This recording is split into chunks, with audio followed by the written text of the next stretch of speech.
Hello, my name is Jim Morris.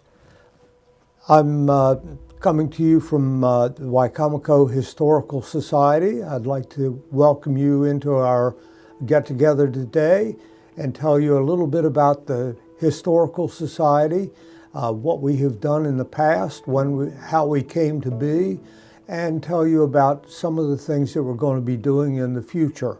I'm the president, and I'd like to introduce you to my vice president, who is Tony Sarbanes. Hello, everybody. It's nice to be with you, and we're looking forward to giving you a little bit of education about historical locations in the county.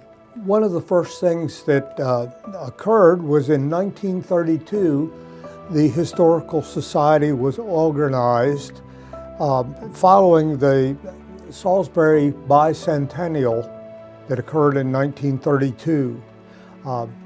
In 1934, the former high school principal, William J. Holloway, became the president of it.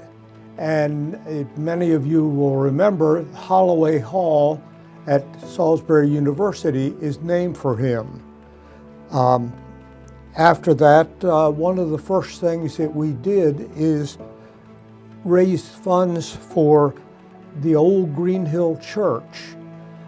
We are still doing things for the old Green Hill Church. Just recently, we provided money to get bricks to do some work at the Green Hill Church. So we're still doing things for that organization. Many of our relics have been at the college, been stored in fireproof locations at the college because we weren't able to keep them.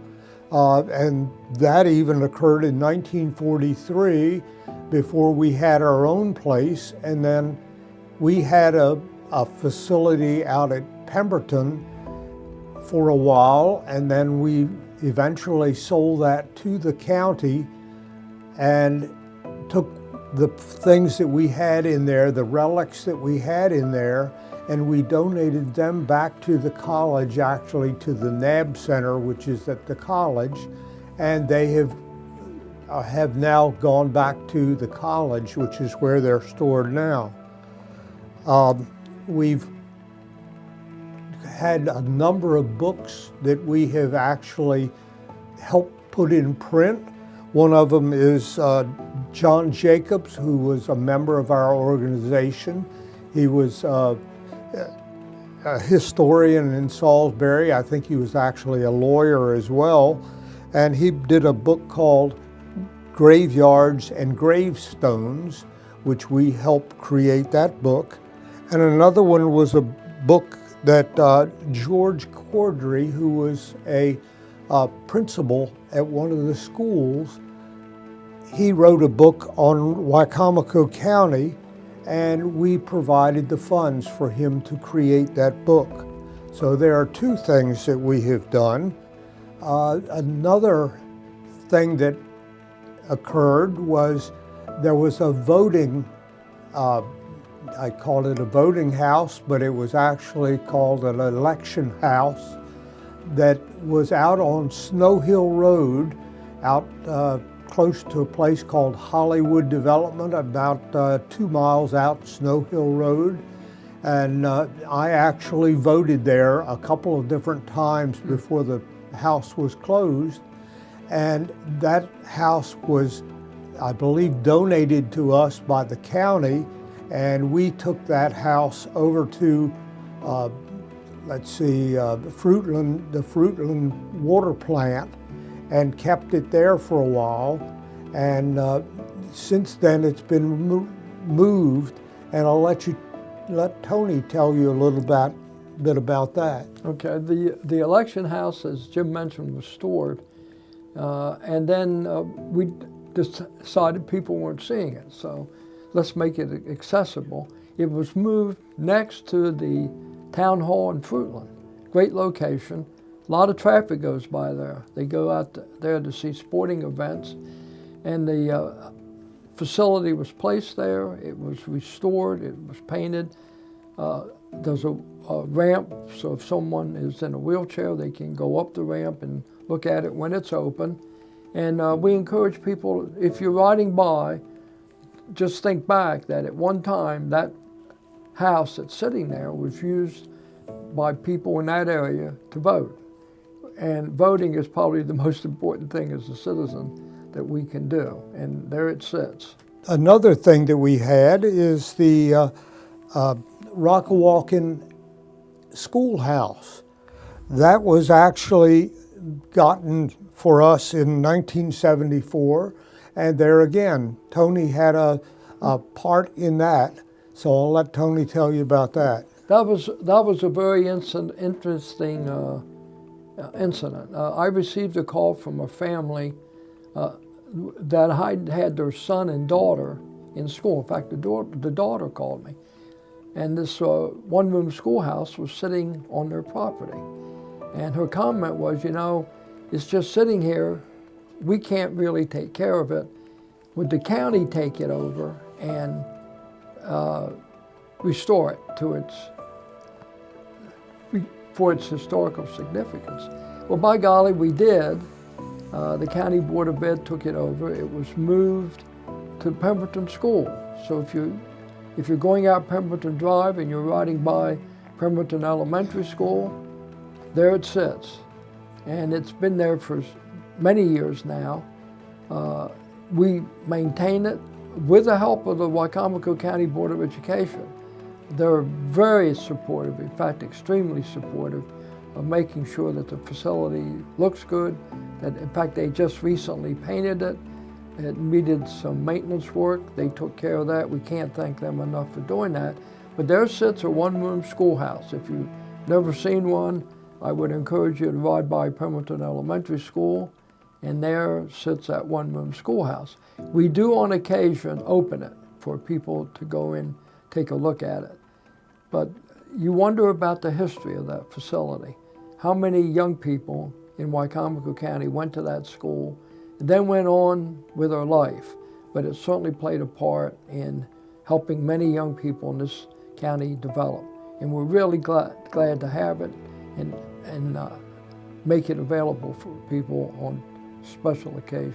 That schoolhouse will be open in May. I believe it's about the middle of May. I don't have the date right here on hand, but it will be open. I believe it's on a Sunday afternoon, like the third week in May. So keep track. In fact, if you look on, I believe PAC 14 has a place where you can go, and I will make sure that that's put on there shortly. Another thing that I thought I would mention is in 2001, we had the Maryland Dove came to Salisbury.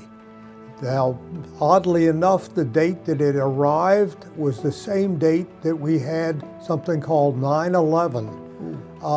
It arrived, not much happened because 9/11 occurred, so it ended up going back.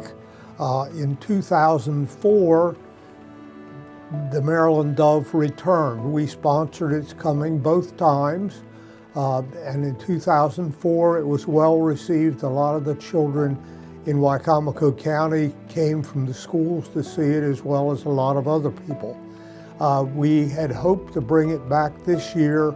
The Maryland Dove came to a number of different places on the Eastern Shore, but because it had come to so many places, we figured we'd try to get it back again sometime in the future, rather than have it come here at the same time it came. I believe it came to Cambridge as well as Crisfield. I'm not sure of those places, but it came to several places here on the shore. So we're hoping to have the Maryland Dove come back very soon, and we will be sponsoring it. Let's see, we've also given a number of different gifts that we have given out, as in different ways. We gave about $50,000 to Salisbury University in the name of several different people when they were moving the NAB Center. This past year, we restored a gravesite, which was the first mayor of Salisbury. His name was Toadvin, and the Toadvins were in that gravesite, as well as several Hardy members of the Handy family. Sorry about that. The Handy family were in that graveyard. Not telling where it is because the access to it is through a private family's yard, and so we don't want to do that. Another thing on our agenda is our dinner, which will be at the Civic Center at the Da Nang Room at 6 o'clock on May 2nd. This is our annual dinner, which was supposed to be our annual dinner, but because of COVID, we haven't been able to make it every year. We have a guest speaker who is Jim Duffy, and he will be talking about the Eastern Shore. He's basically a storyteller, so he will be doing our entertainment. The dinner will also have some books for sale. Some of the books that I have mentioned we will be having for sale, as well as At the Crossroads, which is a book that we have on the Eastern Shore of Maryland, basically Wicomico County, but it also covers the Eastern Shore. So we'll be having those books, and Jim Duffy will have some of the books that he has had, that he has published on sale there as well. So this will be a dinner which is dinner, fundraiser, and hopefully get some more people into our organization. And so that's what we have coming up, as well as in a couple weeks after that, we'll be having the one-room schoolhouse will be open house on a Sunday. So hopefully we'll see some new faces there and appreciate your coming. And Tony? Yeah, I hope people will take advantage of the dinner, May 2nd. It's a nice event. We're going to have a good speaker. And as was mentioned, go visit the schoolhouse. I think you'll enjoy seeing it, realizing that's where students went to school many, many years ago. And we want to thank you for listening to the program, and we hope if you have any historical interest, you'll take advantage and join our group. Thank you very much. Thank you very much for joining us today, and hopefully we will see you again in the future.